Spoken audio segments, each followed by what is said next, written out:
welcome to Selfie Torah. Talk about grilling meat and delicious meals. I'm doing right now, grilling for Shabbos. In this week's Torah portion, Avram goes ahead and prepares a delicious meat meal for his guests, who happen to be three angels. He may not have known they were angels. They appeared as people. But Avram goes ahead and he prepares an incredible feast for them. He prepares three separate animals so he can give them each the choice part of the animal. And something that you may notice is that Avram had employees. He had people working for him. He had at least Eliezer, but it seems like as a wealthy man, he had avadim, he had a number of servants, he had a staff. So why would Avram,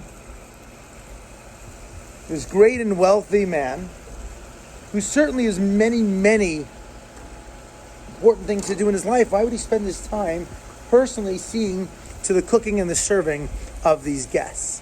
Now, of course, he feels it's important, but it's going to get taken care of if he gives it to a competent employee. And the lesson we learn from Avram is that when something's important, when something is valuable, when something is a mitzvah, we do it ourselves. We don't wait and give it to someone else, or we don't entrust that important act, needs a lot more time, to someone else. We do it ourselves. And the Talmud actually tells us that when it comes to preparing for Shabbat, it's the same thing.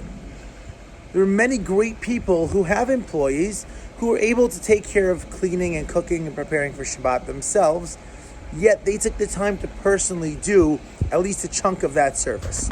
In our times, you can get all your Shabbos food at a takeout store. You can go ahead, even if you live out of town, even here in Vegas, you can get pretty much anything you want. You can get stuff from the freezer section, you get your sushi, you can buy challah, you can have your Shabbos meal made. Yet there's something special, something important about doing the work yourself. Something valuable about making sure that you yourself are engaged, physically involved in doing the mitzvah. So with that thought, I hope we take that lesson of both Avram and his guests, and also Shabbos, to make sure that, throughout the world this week's the Shabbos Project. One Shabbos is a number of different things going on. Many people made their own challah this week, which is beautiful. But take that lesson and take that upon ourselves, that every week for Shabbat, every single one of us should choose at least one more thing that perhaps we weren't doing, or we were having someone else do for us. Do it ourselves, whether it's making our beds, kids, I'm talking to you, my kids, or whether it's cooking or preparing a certain item rather than getting it from a store. But make it personal, make it an intense in-person mission, and have an Nagila Shabbat.